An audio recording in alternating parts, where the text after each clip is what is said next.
Hello and welcome to Worst Quality Crab, a podcast of Asian American recipes and stories from best quality hearts. I'm your host, Frisia Lee. Joining me as always is my husband, Sam. Hello.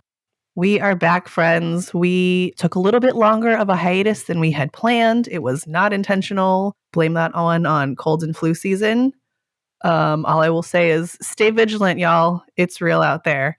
But we're happy to be back. And what's really exciting for us today is if you listen to our last episode, Mom's Thanksgiving Stuffing, which you should, we very casually mentioned a spam part 2, kind of as a throwaway, an aside. And shortly after, we had someone reach out, and it's really like a dream of a guest.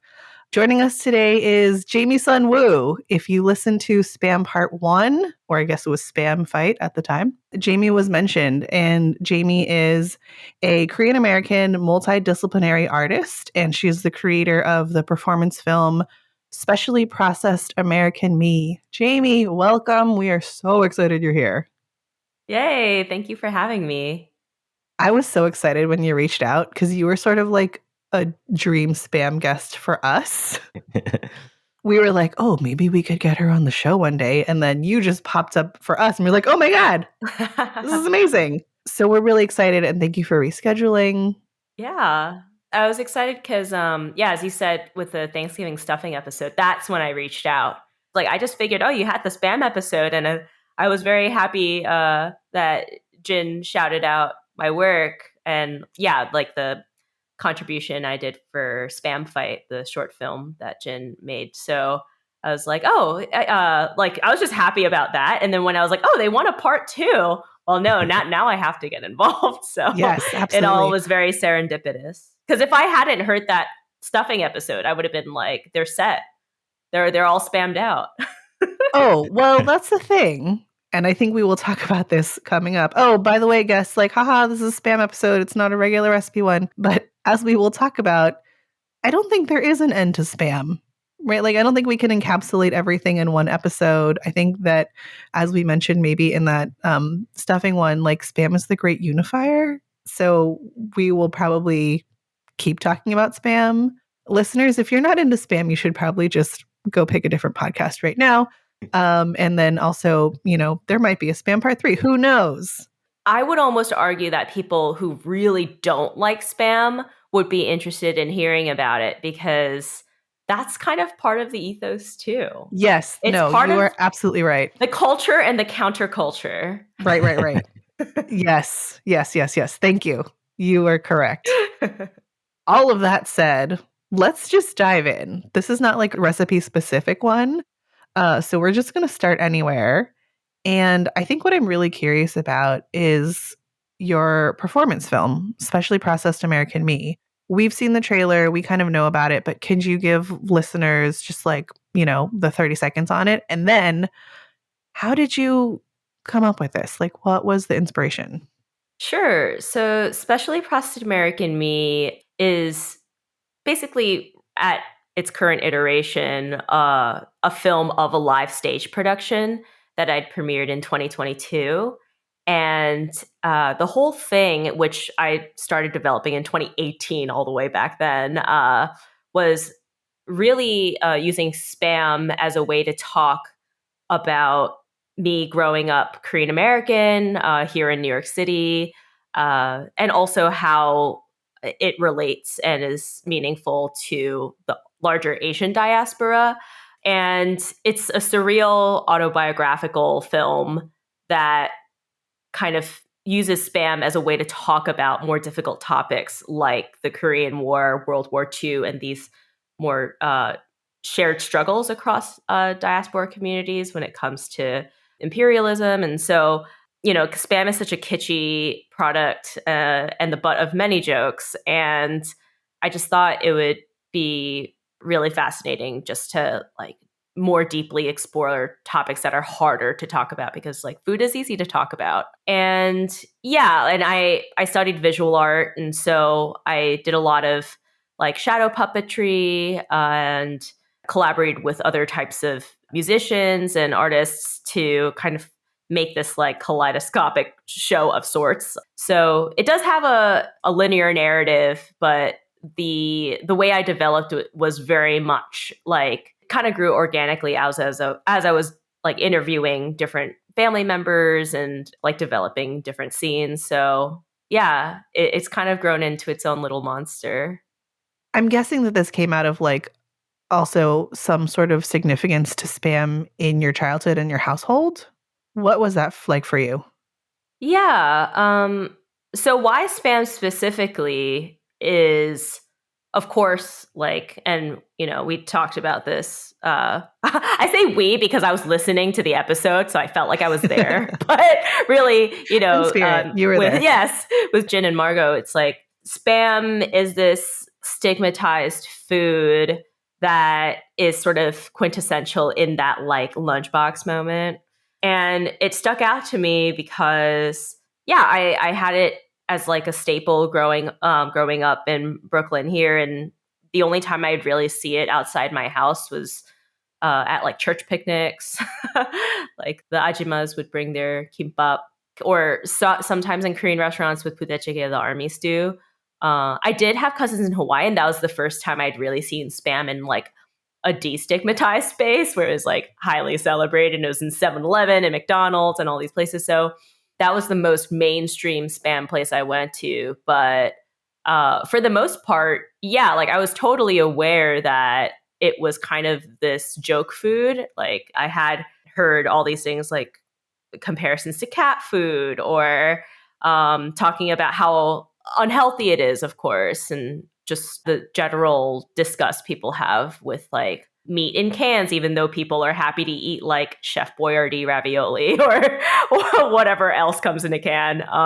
Like honestly, I feel like some like chicken soups in a can make me a little more queasy, but I don't know. Like it was just a food that really stuck out to me, and I associated with home, like a lot of Asian Americans do. So the way I ate it at home was like usually through spam fried rice. My mom made it kind of like omurice, where it's like fried rice with cube spam and then with an egg topped over it. And so that's like also in the show. There's like a scene of the fictional me like eating my mom's spam fried rice, and it's always my mom always topped the egg with like a smiley face. Using ketchup or sriracha. So that's probably my like most sentimental spam food, though I had it in like a bunch of ways. That's really adorable. Yeah. And I always had it for lunch, like especially throughout high school, because I think I was just a really busy, overachieving kid, and I rarely ate lunch during lunchtime. I was always like scarfing down my meal like in the middle of English class or whatever. So I remember she would like pack it in little Tupperware, and I would like open it up and there would be a little smiley face, and I would just be like sitting there eating my spam fried rice like as everyone was taking notes. She even did it in your lunch? That's so cute. Yeah, it was pretty cute. Sam, we are failing our children in their lunches. Yeah. Did you still feel sort of like the stigma around spam and food in high school? Was that younger for you? Do you feel like it was different at a like performing arts high school? Our performing arts high school here is a little bit, where like the quirky kids go. And I feel like there's a little less sort of like fitting in and judgment. I don't know if that translates to lunch also. Yeah. So, and I talk about this in the film through my fictional character, played by Sarah Shin, who did an amazing job. But I actually grew up in Gravesend, Brooklyn, which is kind of by like Bensonhurst, Coney Island, like very South Brooklyn. And at the time, I mean, now Bensonhurst is very Chinese, but at the time, like Gravesend, and I guess Gravesend still a bit, it was very Italian American and Russian American. And there were actually very, very few Asian American kids. So like I could count, I probably had like 6 Asian American kids in my grade that I can remember, which in New York City is very few. Like that neighborhood in particular, it was a very like cop family neighborhood. Yeah, Sam's which makes for Island. really good Italian American food. Like shout out to L&B Spumoni Gardens, really good Sicilian slices where the owner got murdered, probably through mob reasons, but Allegedly. Allegedly. But yeah, like basically like that's the environment I grew up in. So yes, I did feel the stigma of spam when I was there, but not necessarily because of like a lunchbox moment. I would just like I feel like the spam hatred was so strong in general in American culture that I have no like specific memory of like, oh, this is the moment I knew it was bad, but I just knew. Like I just knew people didn't like it. Like I knew people ate bologna sandwiches or like, the weird ham that comes in Lunchables or like no one was upset about like How the is the that the meat different? that you squeeze out of like for taco Lunchables. I don't know if you've ever had the taco one, but Oh, you like squeeze the meat out of the yes, I have pouch. seen Yeah. this. Yeah. Yeah, it's like meat paste, I guess. Yeah. So anyway, like but I knew that spam was like kind of a no-no even then. And I honestly don't know exactly how, Hmm.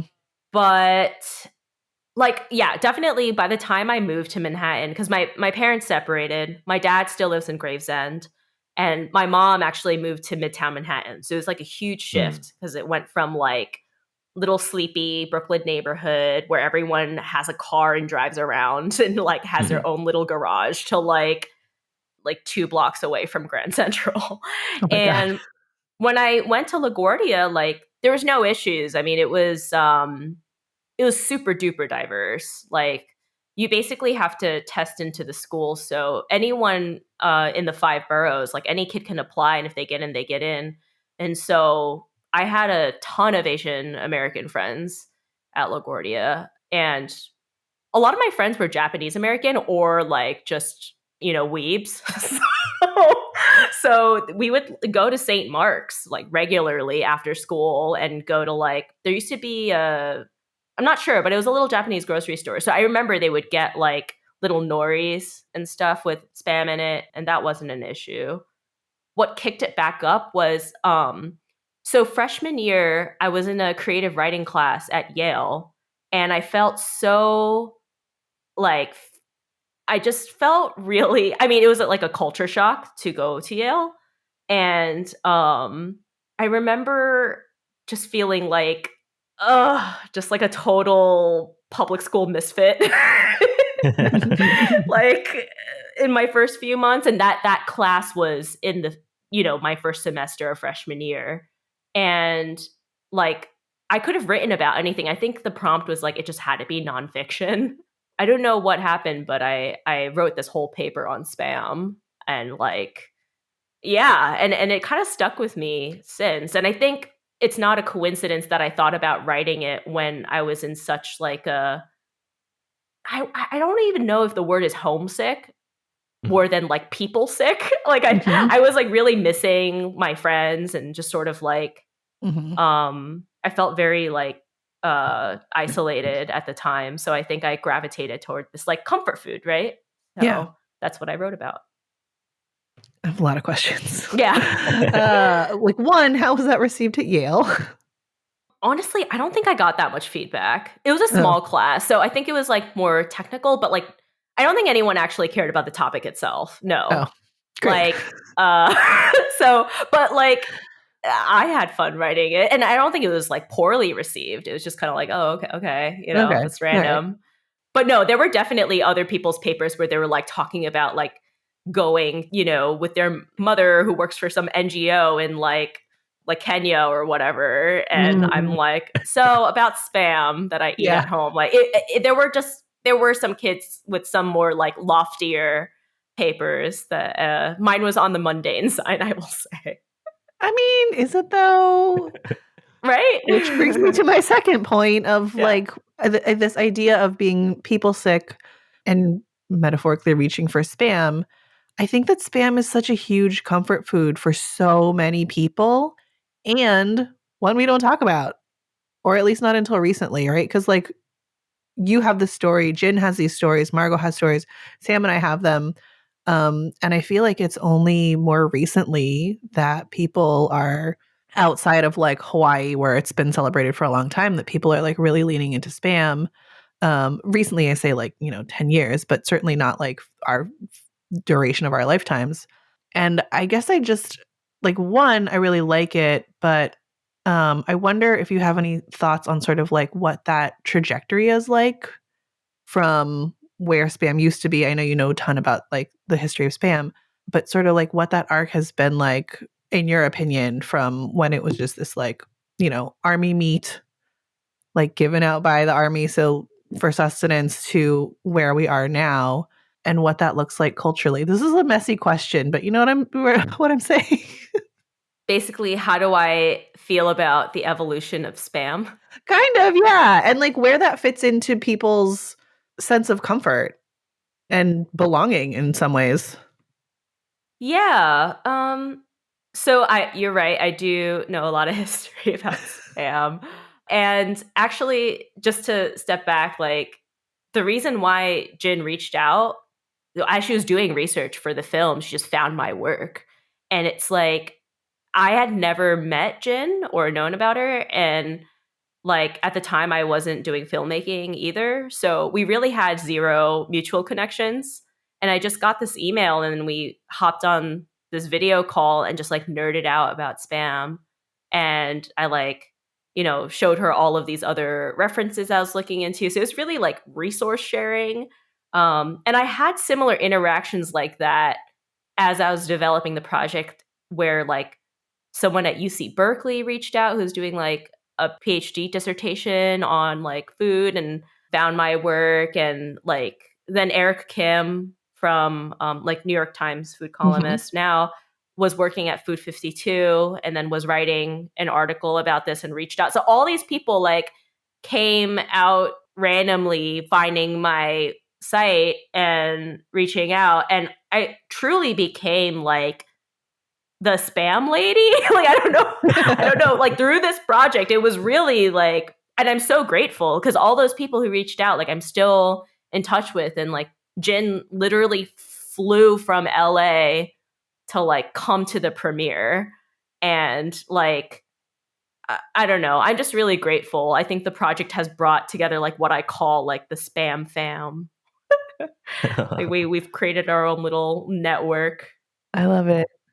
But anyway, yeah, as far as like the history behind it, what I was really interested about was, well, first of all, people who don't know that Asian Americans love spam, they still have thoughts about spam. Obviously, there's like, Monty Python spam, spam a lot, like Yeah. internet spam, like Mhm. spam is already a hefty cultural item for better Mhm. or worse. And that's why I was like, oh, if someone hates spam, they should still listen to this episode. Cause like, I think the Asian American specifically, or like Asian diasporic at least, like the love of spam, that fervor comes from, I guess, like the counterculture of Mm.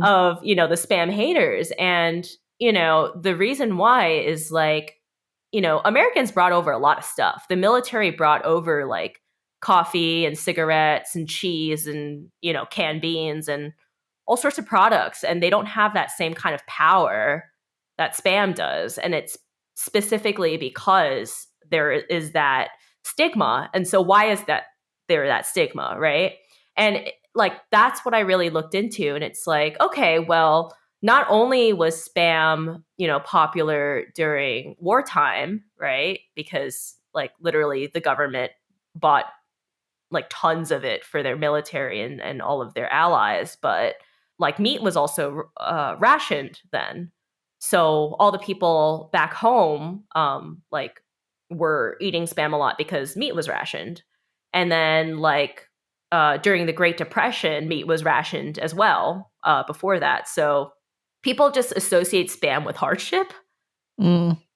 And it was actually because spam was oversaturating the market that people got tired of it. So it's kind of like people ate spam all the time and then they were like, I cannot look at this anymore. And there was this collective like groan of like never looking at it again. And that's kind of where that Monty Python skit comes out, because the whole plot of that is that there's this person at a diner and they want to order something on the menu that doesn't have spam in it, and the diner like simply doesn't understand the concept of having a breakfast item without spam. So it's like, oh, why can't I order spam and eggs but just take out the spam? And they're like, no, it's spam and eggs. You can get bacon and eggs and spam. And like they just can't conceive of a reality where you don't eat spam. which is so foreign to people now because they're like, where do I order it other than like some Asian restaurant, right? Like maybe. So it's really funny. Like it's because literally everyone had it that they didn't want it anymore. The thing is, like when Spam first came out, if you see the original vintage ads, the slogan was like miracle meat because at the time, like industrially processed foods like that, it was still pretty novel and cool. And it was to the point where some people thought that like canned foods and processed foods were healthier than like raw organic food because it's like the food of the future. Like this is, you know, innovative, like designed food. And then of course, like also, you know, moms that are busy, it's like, oh, this is a convenient thing that you can make because it's like fast, right? So it was advertised in this way. And then, you know, after the Great Depression and then the wars and, you know, everyone getting sick of this, it became advertised as like this affordable meat. Like you can have like, you know, 7 meals in one can, that kind of thing. So that's where it really shifted to being seen as this like cheap meat, right? Even though technically it's not, but yeah. So I think it, like the history of the branding like is already really telling of how people were thinking about it. And then as I was doing more research, I also discovered the Hormel Girls.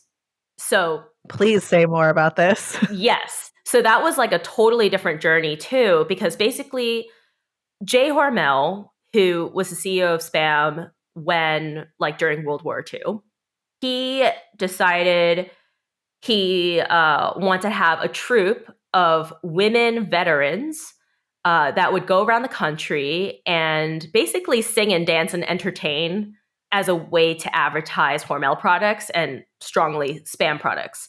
Because after World War II, people wanted to bank on that post-war nostalgia of like, yeah, America won, like, and it's because we gave Spam to the military. So they would have these full-on, and it was pretty cool. Like, it was the first all-women's competitive drum and bugle corps.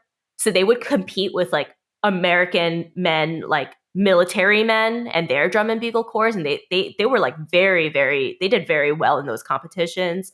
Of course. Yeah, they would like pull up around the country in a caravan of these white cars. And they all wore like army garb, like the whole garrison cap and everything.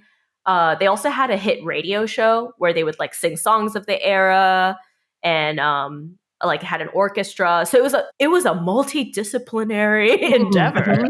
It was truly like radio, immersive event marketing. Yeah, they had like dancing, you know, when they were like they have pictures of these Hormel girls like dressed up for like I think Hormel chili. They were like Hormel chili con queso. Oh yeah, and they have like maracas and stuff. Like, oh my god, you know, if they knew that Spam would get this popular with Asian Americans, they totally would have done some, you know, real problematic stuff. Appropriating. Oh yeah, trade those maracas out for, you know, I don't know, chopsticks. Yeah, so that would be tame, honestly. They would totally do that though, and I think part of it was sort of playing off of like GI sort of entertainment and stuff like that too. I'm sure there was some influence, but like when I really dug down to like why did Jay Hormel do this, it was really because he was an aspiring musician, and George Hormel, his father, who was like one of the brothers that founded Hormel, was like, you cannot be a musician. Like you need to work for the family company. And so actually there's a whole like history of musicians in the Hormel family now. So like most famously, Smokey Hormel, who's like a super famous musician, like played with all of these different big bands and stuff, like, yeah, is a Hormel, like, and is still working as like a professional guitarist, I think. So, wow. Yeah. That's amazing. Anyway, so yeah, like when I heard about the Hormel Girls, I went on like JSTOR and I found this article from a music historian that had interviewed all of them. So I contacted that person, and her name's Professor Danielle Larson. And she ended up like giving us all of these original recordings of like Hormel Girls singing, like in their songs. And so she ended up flying out for the premiere too. Like we met in person for the first time. Awesome. Like at my show. Oh man. Spam really is the great unifier. I know. It's amazing. So yeah, so basically, like, I want to share all of that because, and obviously, the post-war nostalgia died out, and then it became like, the cheap meat or whatever in the branding. But in parallel, in Asia, it's like, yeah, all of those places that got bombarded, and then like the US continued to occupy them in some fashion. The biggest spam eaters in Asia, Asia Pacific, right? Pacific Islanders as well. So it was Guam, Hawaii, Okinawa, Korea, and the Philippines. And that's really where I wanted to focus because, of course, spam's big all around everywhere too. But that's what I call like the core spam diaspora in my piece. Because, yeah, they're all places that have like strong or a history of strong military presence.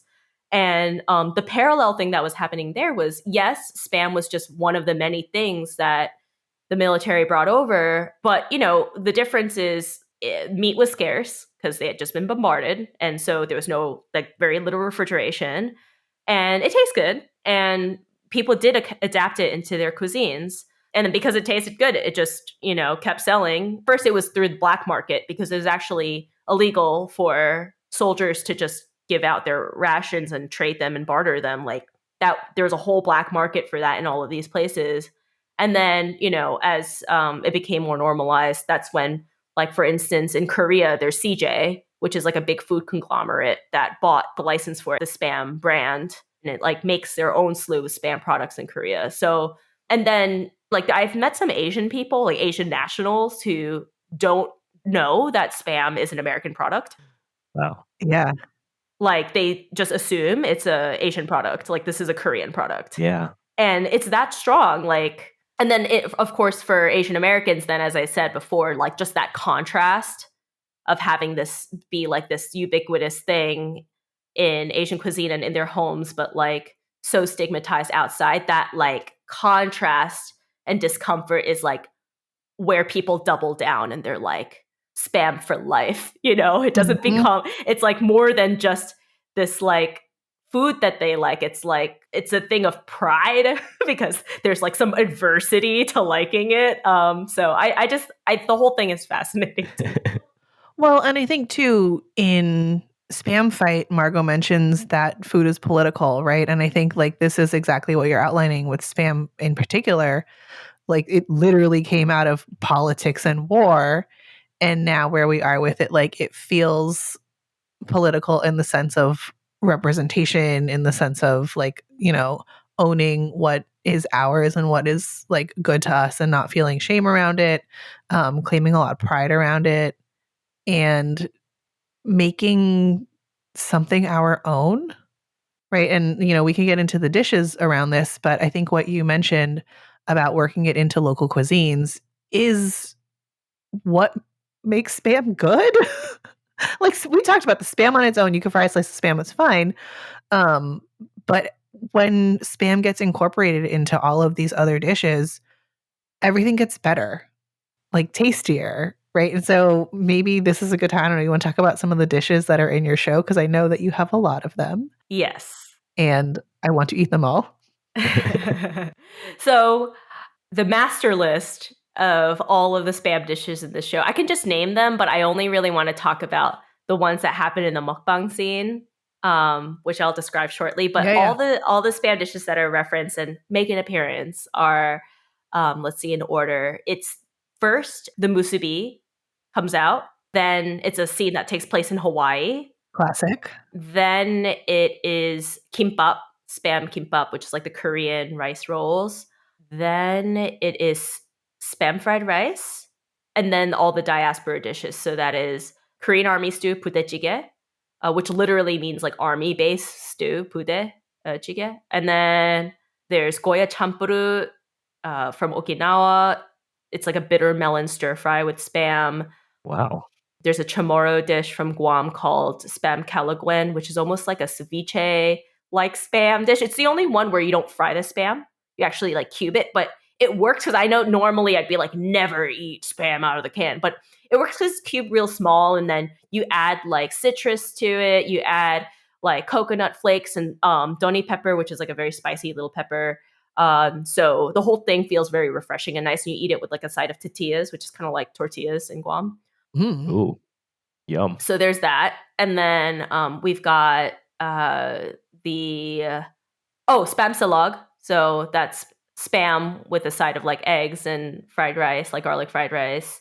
Breakfast dish.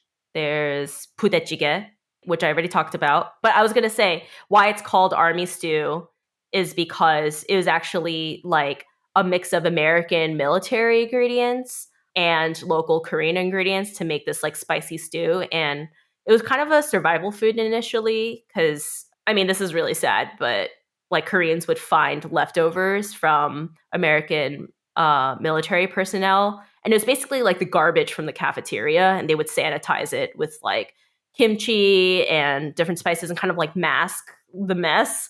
But honestly, like people figured out it tasted good, so they just, kept making it. And now you can find it at almost any Korean restaurant. But yeah, it's like a mix of like baked beans, American cheese, ramen, kimchi, rice cake, spam, of course, Vienna sausages. So all of these different, like it's like a fusion, like not fancy fusion. Mm-hmm. Oh, and I also had like all of the flavors of spam in the show, pretty much. Oh, Yeah. that's impressive. Yeah, we did do that. So we have the physical cans, including some eBay purchases that were extremely expired, but I needed to have them. Like one of my most prized spam possessions is a can from Guam Liberation Day. Oh. So it has like, basically it's when the Americans took back Guam from like the Japanese during World War II. Wow. Because Guam's been colonized like so many times. So poor Guam. But they call it Guam Liberation Day because it's like we liberated them from the terrible Japanese. Mm-hmm. And it's like this can of spam with like American flags all over it and a picture of a soldier and a Chamorro boy with like an ox. And, oh my God. Yeah, it's really interesting. Wow. But I bought it from like actually on eBay from someone who was working at a military base. He was like a US Army guy. And he almost didn't part with the can. Like he regretted putting it on the market and then was like, I don't know if I want to get rid of it. And I had to like convince him. Anyway, it was this whole thing, but I have that. And it's like, it's very bloated. Like it's clearly, if you, like it will give you botulism. Right. Yeah. But I use it as a prop for the show. Like it's. Oh my God, that's amazing. Yeah. Talk about the dishes. You ate them all for the show early on. Yes.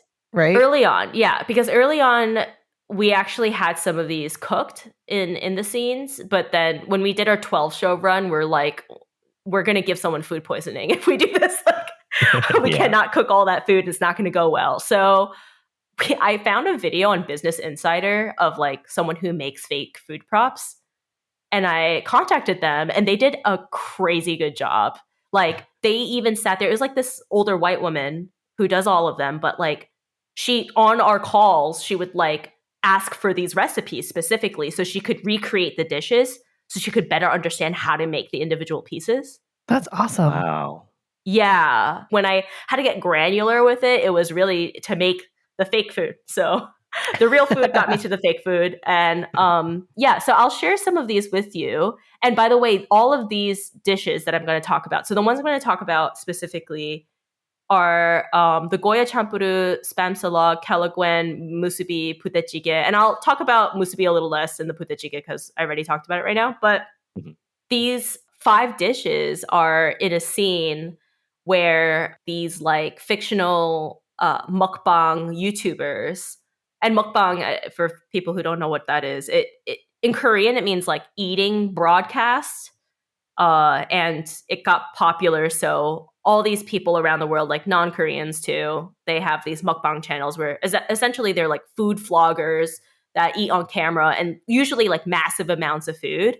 And so we basically in this scene, like the fictional me is really sad and is eating like cup ramen, just like shin ramen, and watching YouTube to like feel better. And then she runs across this mukbang video of like basically all these people across like what I call the Spam Diaspora eating their respective dishes. As they're eating and feasting, it kind of turns into a debate about how they feel about US military presence.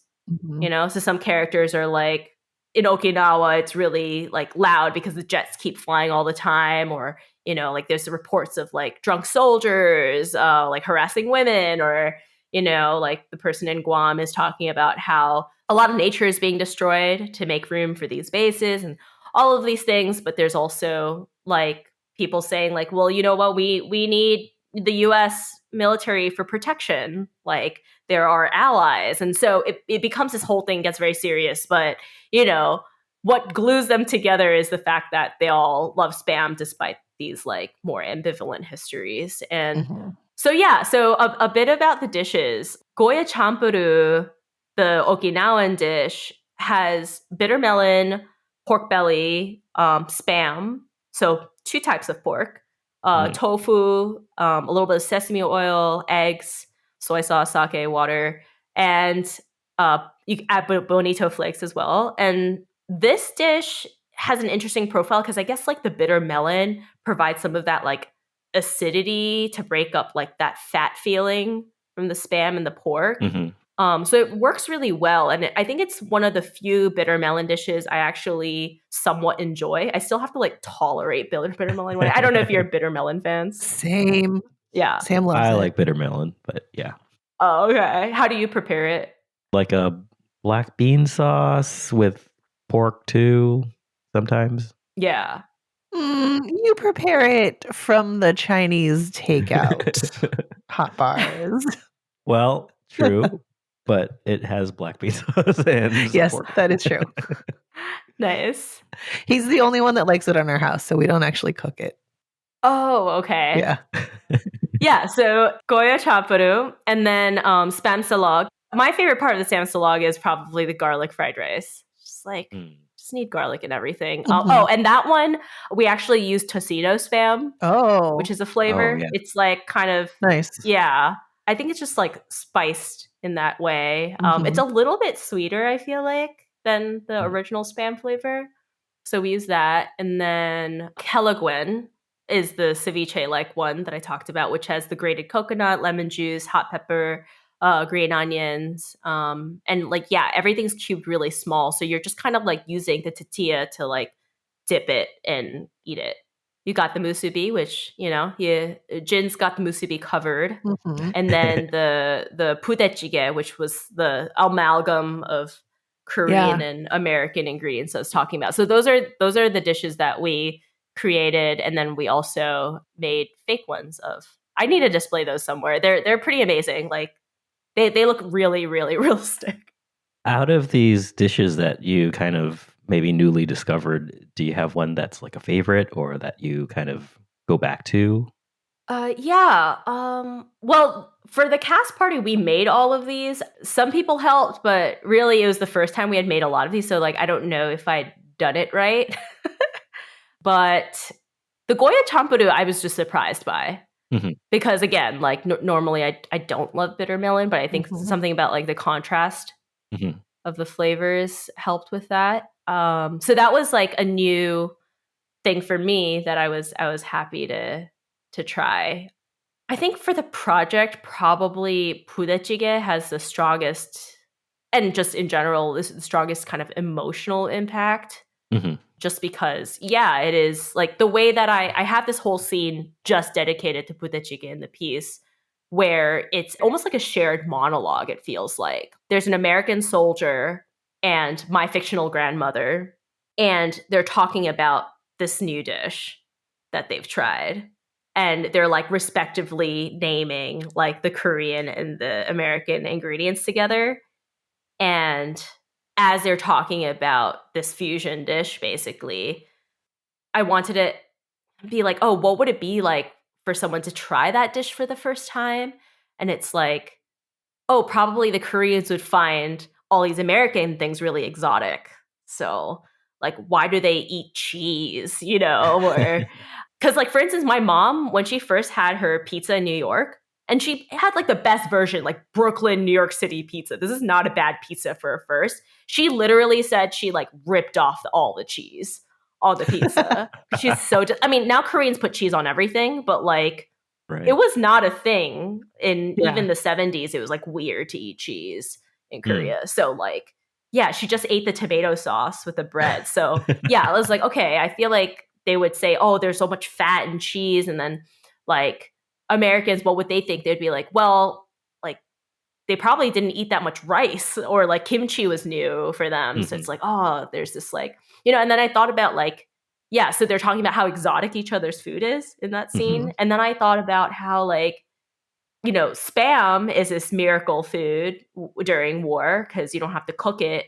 I mean, you should cook it. I think you should cook it for it to taste good. But you don't need to refrigerate it, right? Like that's very new. It was actually the first canned meat that didn't need to be refrigerated.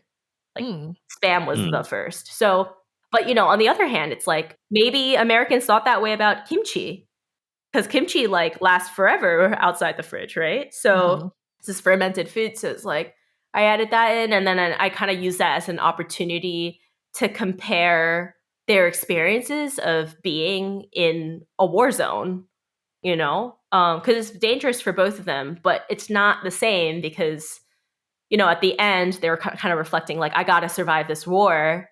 And the soldier kind of feels like reassurance that he'll always, when the war's over, he'll survive it and he can go back home. And then for my fictional grandmother, it's like, well, we're going to have to find a new home. And that's very different, that you can't just like go back to where you came from. It's just like your home's been bombed and you're going to have to figure this out again. And so, yeah, putejjigae for me is probably like the most meaty when it comes to like emotional resonance for me personally. Nice. So the piece is autobiographical, and I know that there's a lot about war because Spam is so closely tied to it. But what is your family's relationship to war? And I guess if there is something strong there, like what was that like for you growing up? Yeah, I was just talking about my fictional grandmother in the piece. So she's 90, I believe she's 97 years old now. Nice. Shout out longevity. Yeah, grandma. And she lives in Washington now, like in a federal way, which is a very Korean area outside Seattle. Oh. And I asked her about her experiences eating Spam for the first time. And of course, like that was from an American soldier. And that was actually a very challenging interview because I'm a Korean native speaker. I spoke it at home, but I have pretty large gaps in vocabulary. I would say I'm the type of Korean where I can kind of talk about whatever I want and like describe vocabulary that I don't know about in Konglish, like Korean English. But when I watch the news, I have like no idea what's going on. It's just like, and I don't have the words for like communism or, like I just don't know what that is. It's just whatever I talk about at home and more casually. Yeah. So when I was talking to her, it was like in a room with my uncles who were visiting from the West Coast, and like my grandma and my mom, like everyone in a room together. And we're kind of learning about this all at the same time because my grandma had hidden so much from from her children. So for my aunts and uncles and my mom. And so that was pretty wild because like, for instance, my mom used to tell me the story about how like my grandma and my grandpa met, and my grandpa actually died when my mom was like 10 from like some medical condition that would have been easy now. I think it was some sort of like infection. But her story was always, oh, they met because my grandma lived in Kaesong, which is in North Korea. And the women in Kaesong are known to be like really good wives. They can cook and they're like pretty and stuff. So he was from Seoul in the South, and he went up like pre-war, like before the war, like to marry my grandma because he was like looking for a wife. He was just walking around town looking for a woman to marry.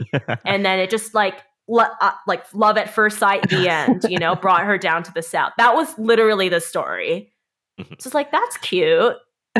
So that was like one of the few things I knew about my grandpa on my maternal side. And so when I was asking my grandmother these things, she would be like, yeah, like, how did you, like, basic question, like, how'd you meet grandpa? She was like, oh, like, the, it was during Japanese occupation, and like the Japanese were taking single women to take as comfort women to basically for sexual slavery, and they weren't going to take the married women. So I had to get married like stat. And so her father, so my great grandpa, was like, yeah, no, you're getting married. And so they were also looking. And then like, when he came up to like, I'm sure there was some sort of matchmaker or something, Mm-hmm. and but it was really an emergency. And so I asked her, like, did you like him? Like when you met him? And he was like, he was okay. Like it wasn't this fairy tale the way it was this like whole meet cute of like, cute, yeah. and then from across the street. Yeah. It's like, he was like, he'll do. Yeah, he was fine. And then so like, I mean, already from there, we didn't even hit like the Korean War, and I was already like, the whole family was like, okay, like just learned that about dad. Okay, all right. So it was pretty, and then of course, like people had to translate and all this stuff. So honestly, it was quite frustrating because I also like wanted a clean recording to like use in a project. Yeah. And there's all these people like arguing about like with my grandma, like that doesn't sound right. I think it was this date. I think it was that date. And it was just like, and I kind of just wish I was more in the moment to appreciate that. But whatever, it ended up working out. And I basically snipped out the like moments from the interview and was able to collect like a brief oral history of her time eating Spam for the first time from an American soldier, and that leading into how she found Spam in the black markets and how she remembers people cooking Spam, and how my grandpa had to like hide because he didn't want to be drafted to like fight or be captured by like either side, right, of the fighting sides. And so she just talked about how he like lived it basically underneath like the floor and didn't have a haircut and didn't shower. Like it was really bad. And she just remembers like sneaking food to like give him, and like how her house was bombed. And these are all stories that like none of us had heard. So it was pretty eye-opening. And I ended up for the show using that exact her voice audio recording, and basically like illustrating it through shadow puppetry. So that's part of it. And then my father, so he was born in Pyongyang in North Korea, and I never really talked about it with him because, I mean, like literally on his birth certificate, it says that he was born in Seoul. Like, I guess people who came down from the North, like, yeah, everyone's just like part of, in South Korea, they're South Korean. So it's like, all that documentation is kind of erased. And my dad's side was really like all from Pyongyang. So like my great grandparents on that side, they actually stayed there. And my grandpa, my paternal grandpa, actually had to get smuggled down after the border was drawn. So like there's trauma on both sides of the family because, for instance, like my grandma's side, her brothers never left North Korea. Like they got stuck there. So I mean, there's a lot of family in North Korea, and like my dad hates going to like the mountains, for instance, like little things like that. Whereas like, I don't know why you don't like mountains. I don't know why. And it was all because like, I guess my grandpa used to go hiking with him, and he could like see a part of North Korea from this one hike. And like my dad just like hated going on these hikes with him. And like, I don't know, like my grandpa always felt really guilty for leaving his parents in North Korea when he got smuggled down. He just like abandoned everyone. And he always thought he would go back to North Korea. Like even way after like decades later, he was still like, we're still going back. So like they just never, ever, ever got over it. And a big reason why my grandpa also refused to move to the US, because in the end, they were the only family there. Like my older uncle who was taking care of my grandparents and them. And they were basically like, we don't want to immigrate twice. Like they considered moving from Pyongyang, being displaced, and they found it to be, I mean, war is a forced displacement. So like, Mhm. he was just like, I can't deal with moving to a new place again. And Yeah. that was it. And so like all of this literally was unpacked because of the show. Like I think there's something about saying like, oh, I have a project and I need to interview you, that actually made it easier. Mhm. Because I think if I didn't ask in that context, I have an inkling that they would have given me a bit of a, like, just to protect me, you know? Like, I think they would have given me A glossier version.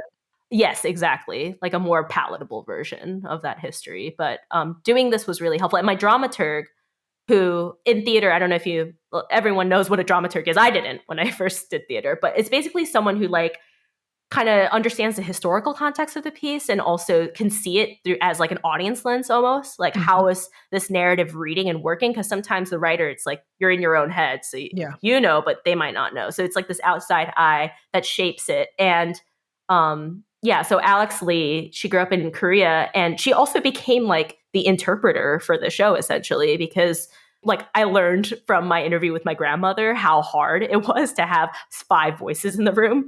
So she was so instrumental in getting the interview with my father, because my father can speak English, but like it's the same as me. Like he doesn't know, like by the way, his English is way better than my Korean, but even then he can't express himself super fully. So she was there to interpret the whole time. And that was like a 3-hour conversation she interpreted. Wow. So kudos to Alex Lee. And even now, like all the subtitles, because the film is in both English and Korean subtitles, because technically it is a bilingual piece, even though it's predominantly English. There is Korean spoken, like for instance, the audio recordings of my grandmother speaking Korean. So yeah, like she completely subtitled the film. So yay to Alex Lee. If you ever need an interpreter or translator out there, Alex Lee.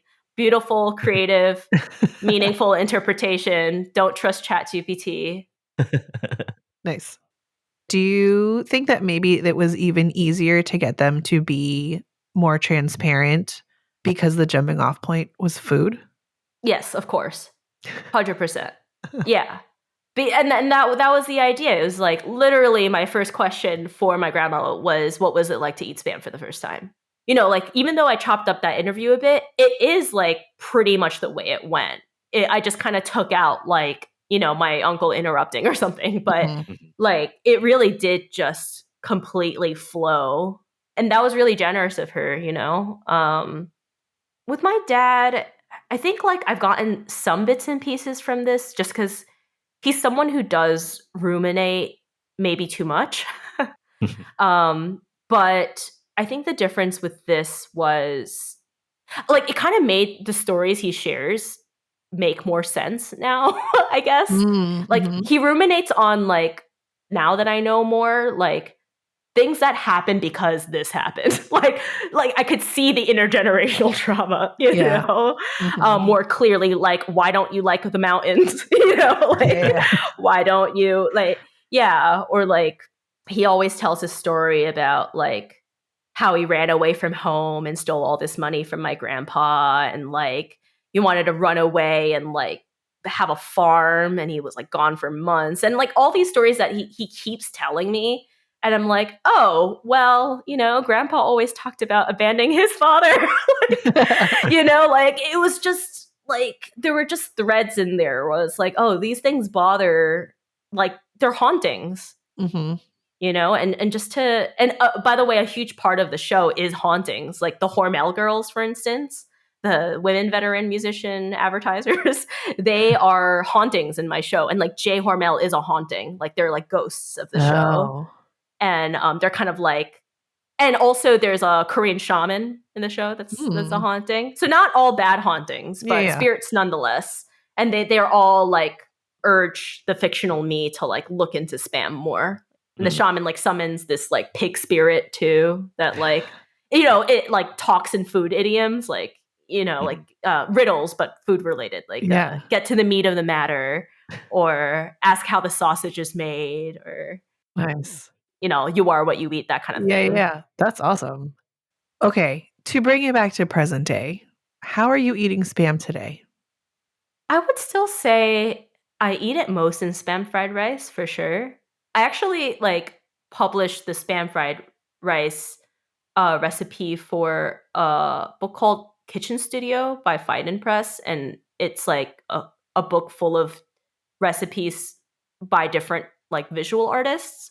But that one, like, I chose spam fried rice specifically because I feel like it's one of those dishes that truly like got passed down. It's so simple. It feels like it shouldn't be this like special family recipe because it really isn't. It's very, very, very simple. Like I use like frozen vegetables in it, like the vegetable mixes with like corn kernels and bean and like the peas and the carrots, and I basically just throw in some like onion, minced chopped onions, lots of garlic, minced garlic.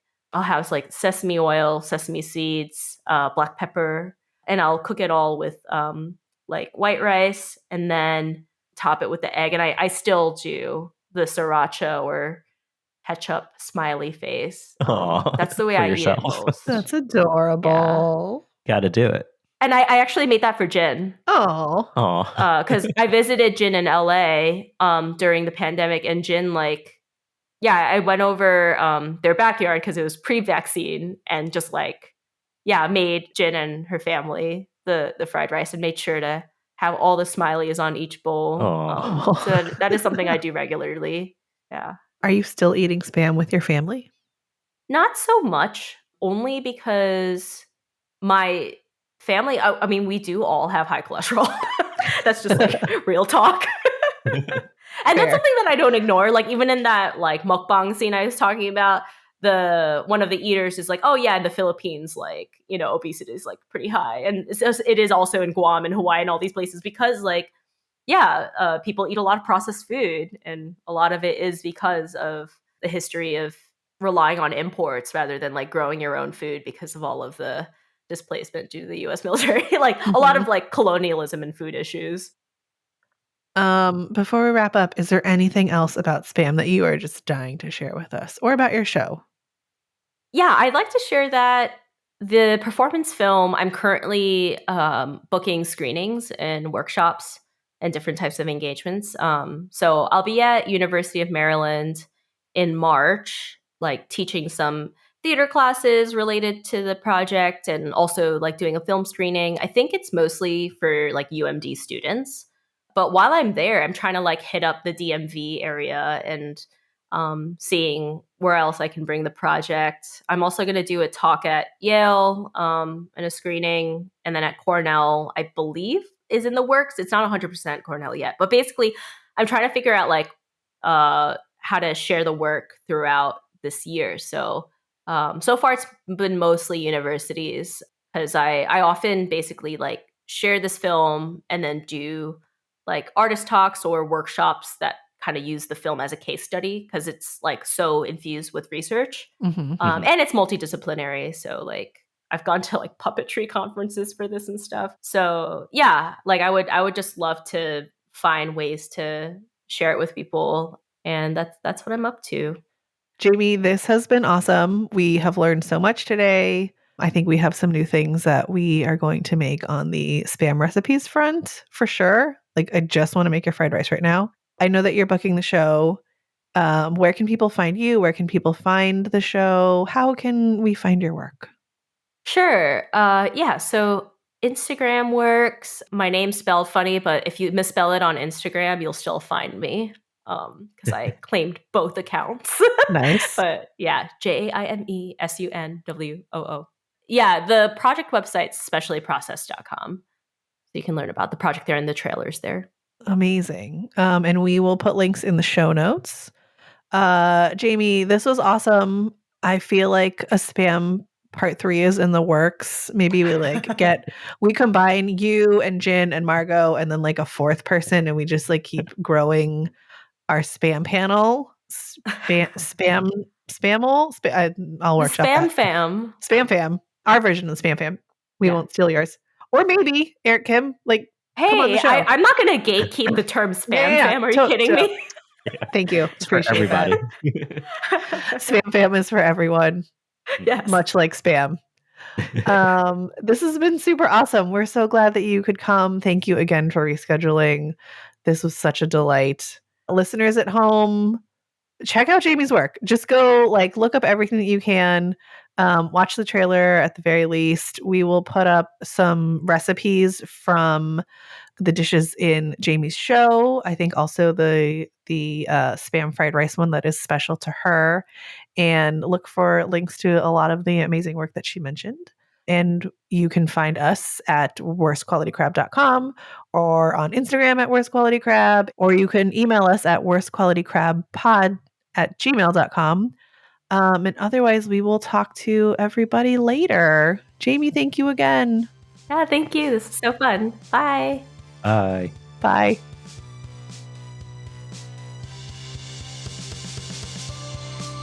Wait, so this is like a very San Francisco thing, but since you are both from New York, Sam, do you want to ask Jaime where she went to high school? Where did you go to high school, Jaime? Yeah, I saw you went to Brooklyn Tech. I remember Yes, I that did. episode. Yes. Yeah. I went to LaGuardia. So it's an arts high okay. school, and I Yes. was I specialized in visual art. Yeah. Okay. That makes a lot of sense. This is the fame school, yes? Yes, this is the fame school. Actually, Yeah. I don't know. I know that's super annoying. It's just the only way that people outside of New York can even, and also not young people anymore, because who knows fame. It's like an old reference. the now. fame- It's the oldest reference, but it's the only Yeah. one I have because I'm old. The movie, I think, was filmed. It was about the School of Music and Art, which was basically, there's been different iterations of LaGuardia in different buildings. Oh, okay. But when they did the remake, I remember I don't think they filmed it in my school or anything, because I actually never watched Fame or the remake. Fair. But I mean, I wouldn't be too cool for it. I would watch it. It just never came up. I don't know how other people have watched this movie, but yeah. So anyway, the school was really excited about the remake. So the only exposure to Fame I had was they would play it over the loudspeakers for morning announcements, right before they would play the Fame song, Fame, I want to live forever. And it was only because of the remake. I don't know why they pushed it. I don't know if they had a contract with that movie, but I actually, that is why I never watched Fame. I think I just was going crazy listening to that song every morning. That's amazing.